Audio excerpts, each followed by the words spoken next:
नमस्कार बच्चों, आज कृषि विज्ञान कक्षा 6 के पहले पाठ को आरंभ करने जा रहा हूँ। इस पहले पाठ में बच्चों देखेंगे कि मृदा के बारे में क्या क्या जानना है। पहला पाठ है मृदा। कक्षा 6 के सिलेबस की यदि बात करें तो इसमें कुल 11 चैप्टर हैं। 11 चैप्टर्स में आज पहला चैप्टर स्टार्ट कर रहा हूँ, जो कि पहला पाठ है मृदा। मृदा के बारे में क्या क्या इस पहले चैप्टर में जानना है, फटाफट जान लेते हैं। मृदा के बारे में सबसे पहले जानेंगे मृदा की परिभाषा, मृदा घटक, कणों के आधार पर मृदा का वर्गीकरण, कृषि के दृष्टिकोण से मृदा का वर्गीकरण पढ़ेंगे, विभिन्न प्रकार की मृदा के गुण व दोष जानेंगे, अच्छी मृदा के क्या क्या गुण होते हैं जानेंगे, उत्तर प्रदेश की प्रमुख जो मृदाएं हैं उनके बारे में चर्चा करेंगे। बच्चों, यदि मृदा की परिभाषा के बारे में बात करेंगे तो सबसे अच्छी स्टैंडर्ड यदि परिभाषा माने तो बकमैन और ब्रैडी ने दी है, और अन्य विद्वानों में जैसे पैलसी 1563 तथा वान हेमॉन्ड 1577 से 1564 ने दी है। बच्चों, जानते हैं कि मृदा के परिभाषा में मुख्य रूप से क्या क्या कंपोनेंट हैं, क्या क्या जानने के लिए क्या क्या ज़रूरी बातें हैं। बच्चों, सामान्य रूप से हम जानते हैं जो पृथ्वी का ऊपरी वाला भाग होता है उसे मृदा कहते हैं, जिसमें हरे भरे पौधे उगते हैं, वृद्धि करते हैं, इसी को मृदा कहते हैं। मृदा में जैविक पदार्थ, चट्टानों एवं खनिज पदार्थों का मिश्रण होता है। ये सारी चीज़ें को मिलाकर मृदा का निर्माण होता है। यदि एग्जैक्ट परिभाषा के बारे में बात करें तो क्या होगा, मृदा पृथ्वी का सबसे ऊपरी भाग है जो चट्टानों एवं खनिजों के टूट फूट से साल दर साल के माध्यम से बनती है, और यह धीरे धीरे एकत्र होकर परतों के रूप में विकसित होती है, जिसमें कार्बनिक पदार्थ भी पाया जाता है। यह पौधों को उगने, वृद्धि करने और आलंबन में सहायता प्रदान करती है। बच्चों, इस परिभाषा से यह स्पष्ट है कि ये जो भूमि की ऊपरी प्रपाटी है, सतह है, भूमि है, जिसमें हम लोग चलते फिरते हैं, पौधे उगते हैं, यही मिट्टी है, मृदा है, इसी को मृदा बोलते हैं। आइए जानते हैं बच्चों मृदा घटक के बारे में। मृदा घटक 4 प्रकार के होते हैं। मृदा को मोटे मोटे तौर पे 2 भागों में बांटा गया है। एक तो मृदा ठोस 50% और दूसरा भाग है रंध्रावकाश, ये भी 50% होता है। ठोस मृदा की यदि बात करें तो इसके पुनः 2 भाग होते हैं। मृदा खनिज, ये 45% होता है। बच्चों, दूसरा इसी में पार्ट हो जाता है जैविक पदार्थ, यह मात्र 5% होता है।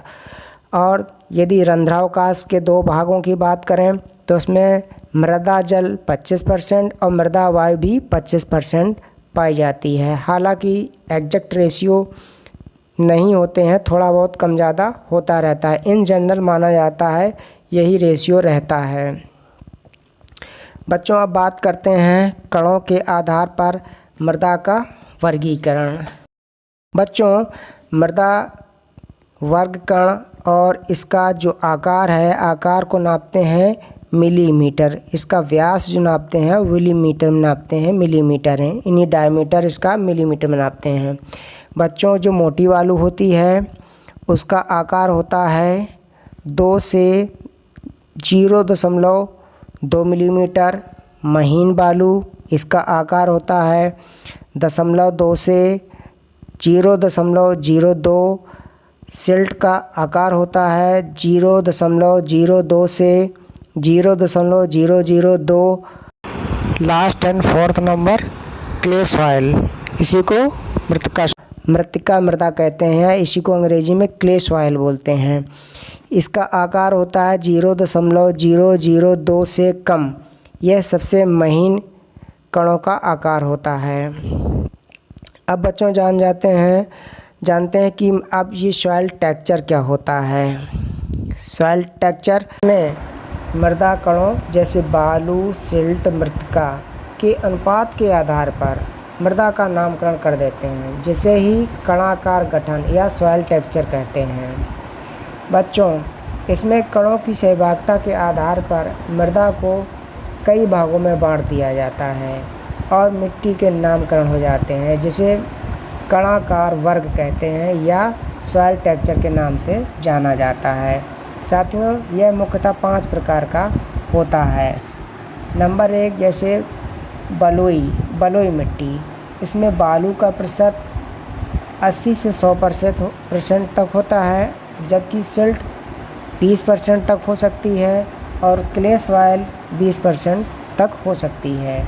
बलुई दोमट में बालू की मात्रा 50 से 80%, सिल्ट की 50% और क्ले की 20%। दोमट में 30 से 50% बालू और 30 से 50% सिल्ट और 20% क्ले सॉइल हो सकती है।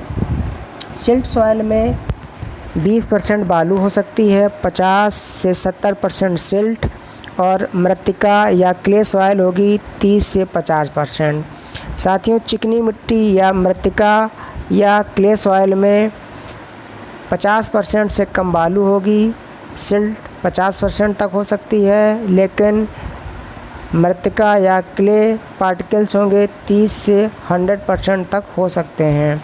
बच्चों, इसमें जानने वाली बात यह है कि जो बलुई मिट्टी होगी इसमें बालू की मात्रा ज़्यादा होगी, जबकि क्ले सॉइल में, मृत्तिका सॉइल में क्ले पार्टिकल्स की मात्रा ज़्यादा होगी। इवन 30 से 100% क्ले सॉइल में मृत्तिका कणों का पार्टिसिपेशन या अनुपात या भाग हो सकता है। बच्चों, बलुई मिट्टी में क्या होता है, जल धारण की क्षमता कम होती है। प्रायः यह मृदा नदियों के किनारे पाई जाती है, क्योंकि यह नदियों के द्वारा बहा कर लाई जाती है। अच्छा बच्चों, जो नदियों के किनारे खेती की जाती है उसे दियारा खेती कहते हैं। बच्चों, ये भी बहुत इम्पॉर्टेंट है, आप लोग बीच बीच में यह भी जानते जाइए। बच्चों, इसमें यदि सिंचाई का उचित प्रबंधन करें तो इसमें अरहर, ज्वार, बाजरा, चना, मटर इत्यादि फसलें आसानी से उगाई जा सकती हैं। अब बात करते हैं बच्चों बलुई दोमट मृदा के बारे में। बच्चों, यह अपेक्षाकृत जो बलुई मिट्टी होती है उससे अपेक्षाकृत कम सिंचाई की व्यवस्था करनी पड़ती है और यह पैदावार कुछ अपेक्षाकृत बलुई मिट्टी से अधिक देती है। अब बात करते हैं बच्चों दोमट मृदा की। दोमट मृदा बच्चों कृषि के लिए सर्वोत्तम मृदा होती है और इसमें जुताई, गुड़ाई आदि कृषि क्रियाएं आसानी से की जा सकती हैं और इसकी अपेक्षाकृत जल धारण क्षमता भी बहुत अच्छी होती है। बात करते हैं बच्चों सिल्ट मृदा की या सिल्ट मिट्टी की। इसमें महीन कणों वाली मिट्टी या इस मिट्टी को गाद भी कहते हैं, जो नदियों या नालों के तली में जो चिकनी चिकनी मिट्टी देखते हैं जम जाती है, इसी को सिल्ट मिट्टी कहते हैं। सूखने पर इसमें दरारें पड़ जाती हैं।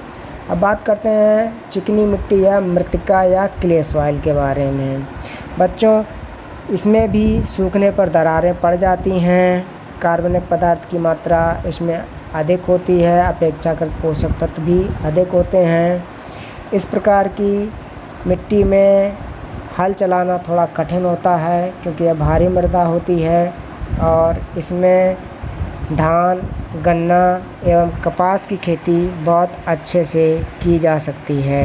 हालांकि इसमें बालू मिलाकर इसे कुछ भुरभुरा किया जा सकता है। अब बच्चों बात करते हैं कृषि के दृष्टिकोण से मृदा का वर्गीकरण। बच्चों, इसे मुख्य रूप से 4 प्रकार में बांटा जा सकता है। नंबर 1 अधिक उपजाऊ, दूसरी है सामान्य उपजाऊ, तीसरी है कम उपजाऊ, चौथी है अनुपजाऊ या कृषि के अयोग्य भूमि। बच्चों, अधिक उपजाऊ मृदा में जो आती है उसमें काली भूरी मृदा या भूरी मृदा होती है। बच्चों, इसमें पोषक तत्व एवं कार्बनिक पदार्थों की मात्रा अधिक पाई जाती है और इसमें जल एवं वायु संचार बहुत ही अच्छा होता है। इसमें लगभग सभी प्रकार की फसलें सुगमतापूर्व उगाई जा सकती हैं। जल निकास भी बहुत ही उत्तम होता है, इसलिए यह अधिक उपजाऊ होती है। बात करते हैं सामान्य उपजाऊ। इस प्रकार की मृदा में बलुई दोमट एवं सिल्ट दोमट ये मृदाएं आती हैं। इनमें कार्बनिक पदार्थों एवं खादों का उचित प्रबंधन करके अच्छी पैदावार ली जा सकती है। नंबर 3 आते हैं कम उपजाऊ वाली मृदा। इसमें बलुई, कंकड़ीली, रेतीली, लाल, पीली मृदाएं आदि आती हैं। यह गांव से दूर दराज ढालू वाले ज़मीन, पहाड़ी के नीचे ऊबड़ खाबड़ वाले स्थानों में ये मृदाएं पाई जाती हैं। हाँ, इसमें मृदा में वायु संचार का समुचित प्रबंधन करके, खाद उर्वरक का अच्छा सा प्रयोग करके, सिंचाई आदि का उत्तम व्यवस्था करके पैदावार कुछ हद तक ली जा सकती है। चौथे नंबर पर है अनउपजाऊ या कृषि के अयोग्य भूमि। बच्चों, यह भूमि कृषि के अयोग्य होती है। इसके अंतर्गत ऊबड़ खाबड़, ऊसर, बंजर, जलमग्न मृदाएं आती हैं। इसमें किसी प्रकार की फसल नहीं उगाई जा सकती है, परंतु इस प्रकार की मृदाएं चारागाह के लिए उपयुक्त होती हैं, अर्थात पशुओं को चराने के लिए उपयुक्त होती हैं। बच्चों, बात करते हैं अच्छी मृदा के क्या क्या गुण होने चाहिए। बच्चों, सबसे पहला गुण अच्छी मृदा का यही होना चाहिए कि वह मृदा मुलायम हो और साथ साथ जोतने पर भुरभुरी हो जाती हो। सेकंड पॉइंट आता है बच्चों, इसमें उचित मात्रा में जैविक पदार्थ की मात्रा हो। नेक्स्ट पॉइंट बच्चों आता है, इसमें जल धारण क्षमता अधिक हो। नेक्स्ट पॉइंट में वायु का संचरण अच्छा हो, जल निकास की समुचित व्यवस्था हो, भूमि समतल हो, फील्ड के आसपास बड़े बड़े पेड़ पौधे ना हों, आवश्यक पोषक तत्वों की मात्रा पर्याप्त एवं संतुलित मात्रा में उपलब्ध हो। बच्चों, भूमि में कंकड़ पत्थर ना हो, मृदा का रंग काला या भूरा हो, मृदा एवं फसलों के लिए लाभदायक जीव जंतु, सूक्ष्म जीवाणु की प्रचुर मात्रा उपलब्ध हो, उपस्थित हो मृदा में। बच्चों, अब बात करते हैं विभिन्न प्रकार की मृदा के गुणवादों। सबसे पहले जानेंगे लाल मृदा। बच्चों, इसका पीएच मान लगभग उदासीन होता है। उदासीन से कभी कभी हल्का अम्लीय भी होता है। बच्चों, इसमें लाल रंग होने का कारण मुख्य रूप से फेरस ऑक्साइड है, जो कि लोहे के विसरण के कारण इसका लाल रंग होता है। बच्चों, मोस्टली अपने इंडियन सॉइल में नाइट्रोजन, फास्फोरस, ह्यूमस की मात्रा कम होती है, यानी इसकी मात्रा न्यूनता रहती है। इसीलिए हम लोगों को नाइट्रोजन में यूरिया, फास्फोरस, पोटास की मात्रा अधिक मात्रा में खेत में डालनी पड़ती है, क्योंकि इसकी मात्रा अपने यहाँ भूमि में कम पाई जाती है। दूसरी प्रकार की मृदा है जलोढ़ मृदा। जलोढ़ मृदा जो मिट्टी जल के द्वारा बहा के लाई जाती है, नदियों के द्वारा, इसी को बोलते हैं जलोढ़ मृदा। बच्चों, इसमें भी नाइट्रोजन, फास्फोरस, कार्बन पदार्थ की मात्रा कम पाई जाती है। कृषि उत्पादन में योगदान देने वाली ये अच्छी सी मृदा है, और इसमें नदियों के द्वारा जो गाद बहा के लाई जाती है उसी को जलोढ़ मृदा कहा जाता है। अभी हमने जस्ट बताया। बच्चों, आप बात करते हैं लेटराइट मृदा की। बच्चों, इसमें एल्युमिनियम, लोहा, फास्फोरस एवं ह्यूमस की प्रचुर मात्रा पाई जाती है। बच्चों, इस मृदा में कैल्शियम, मैग्नीशियम, पोटास, नाइट्रोजन एवं क्षार न्यूनतम होते हैं। बच्चों, इसमें संसंजन क्रिया के द्वारा सिकुड़न एवं फूलने की गुण नहीं पाए जाते हैं, अर्थात यह मिट्टी गीली से जब सूखती है तो सिकुड़ती और फूलती नहीं है। और यह मृदा सब ट्रॉपिकल रीजन यानी आर्द्र उपोष्ण जलवायु में निर्मित होती है, यानी बनती है। यह मृदा प्रायः अम्लीय होती है। यह मृदा लाल, भूरी, लाल एवं पीली लाल रंग की होती है। काली मृदा, इस मृदा को कपासी मृदा या काली मृदा या रेंगुर के नाम से भी जाना जाता है। इसमें लोहा, चूना, कैल्शियम, मैग्नीशियम तथा मृतिका की प्रचुर मात्रा होती है। यह बात याद रखेंगे। इस मृदा में नाइट्रोजन, फास्फोरस तथा कार्बनिक पदार्थों की मात्रा कम पाई जाती है। अब बात करते हैं बच्चों, उत्तर प्रदेश की प्रमुख मृदाएं कौन कौन सी हैं। उनमें सबसे पहली बात करते हैं भावर एवं तराई का क्षेत्र। ये मृदाएं हिमालय की नदियों के द्वारा लाई गई जो मलबा होता है उसी की निक्षेपण से निर्मित होती है, जिसमें भारी मात्रा में कंकड़, पत्थर, बालू होते हैं। ऐसी मृदाएं क्या होती हैं? उथली होती हैं और इनकी जल धारण क्षमता भी बहुत कम होती है। हालांकि इसमें धान, गन्ना आदि फसलें उगाई जा सकती हैं। नंबर 2 है मध्य के मैदानी क्षेत्र की मृदाएं। ये मृदाएं जलोढ़, कछारी या भाद मृदाओं के नाम से भी जानी जाती हैं। ये कांप मिट्टी, कीचड़ एवं बालू से निर्मित होती हैं।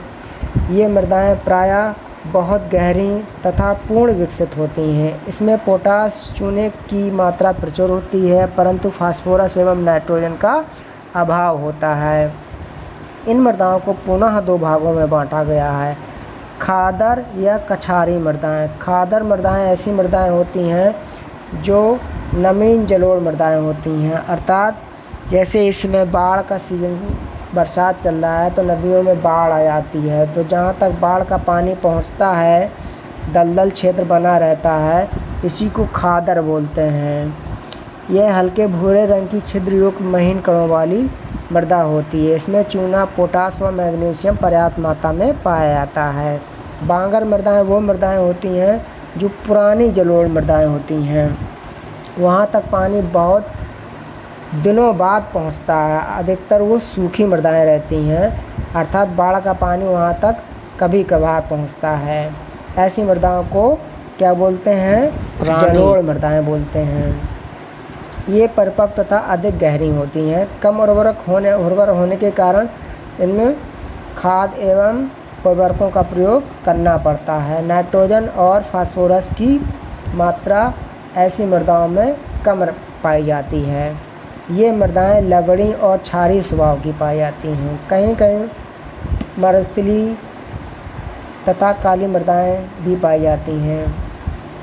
दक्षिण के पठारी क्षेत्र की मृदाएं, ये मृदाएं चट्टानों के अपक्षय से निर्मित होती हैं, अर्थात चट्टानों के टूट फूट से निर्मित होती हैं। चट्टानों में क्या होता है? पहले बड़े पत्थर टूटते हैं, इसके बाद उनसे छोटे टुकड़े होते हैं, इसके बाद और छोटे छोटे टुकड़े होते चले जाते हैं। बुंदेलखंड क्षेत्र में यह बहुतायत से पाई जाती है। ये लाल, परवा, मार, राकर तथा भोंटा प्रकार की होती हैं। बच्चों, यहाँ तक था हमारा पाठ। अब यहाँ पाठ के बाद कुछ प्रश्नोत्तर दिए हैं, इन प्रश्नोत्तरों को भी सॉल्व कर लेते हैं। बच्चों, इसमें सही का निशान लगाना है कि इन प्रश्नों में सही कौन सा, 4 ऑप्शन में सही कौन सा, उसमें से टिक करना है। जैसे पहला है मिट्टी है, अर्थात मिट्टी क्या है? नदी की ऊपरी सतह, पृथ्वी की ऊपरी सतह, कच्चे मकान का फर्श, नदी का निचला भाग, कुएं का फर्श। तो आपको बच्चों टिक करना है पृथ्वी की ऊपरी सतह है, इस पर टिक करना है।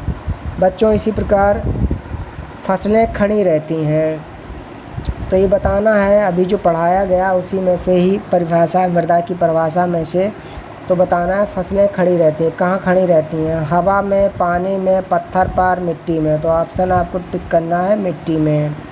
मृदा माध्यम है, कैसा माध्यम है? तो इसमें आ जाएगा आपका पौधों के उगने का माध्यम है। चट्टानों एवं खनिजों के टूटने से बनती है, क्या बनती है? बालू बनती है सबसे पहले। नालों की निचली सतह में जमा होती है, क्या जमा होती है बच्चों? सिल्ट जमा होती है। बालू का आकार होता है 2 से 1 मिलीमीटर। अब आ जाइए रिक्त स्थानों की पूर्ति कीजिए। तो का नंबर है इसमें? पृथ्वी के ऊपरी सतह को खाली जगह कहते हैं, क्या कहते हैं? मृदा कहते हैं। आदि मानव ने मृदा की जानकारी के अभाव में की थी, भोजन के अभाव में ऑप्शन सही हो जाएगा।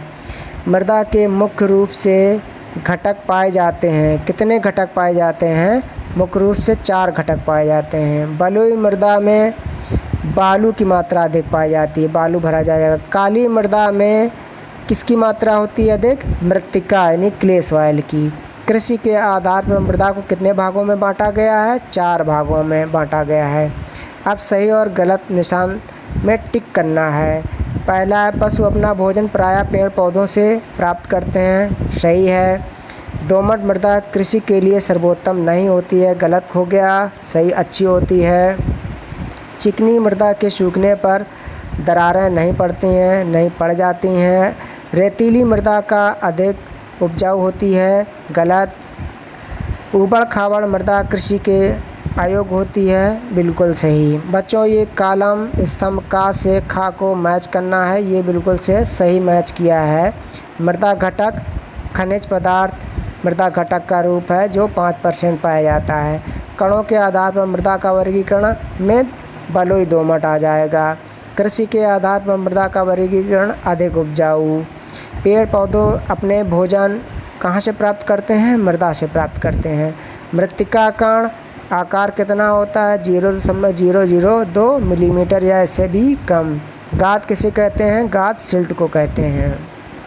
अब बच्चों इसी के सापेक्ष आपको कुछ होमवर्क दिया जाता है, गृह कार्य दिया जाता है। इसमें 10 प्रश्न हैं।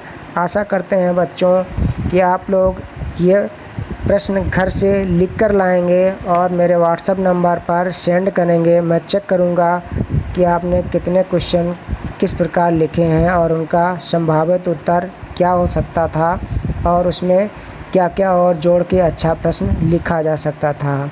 इसी के साथ आज का सेशन यहीं ख़त्म करते हैं।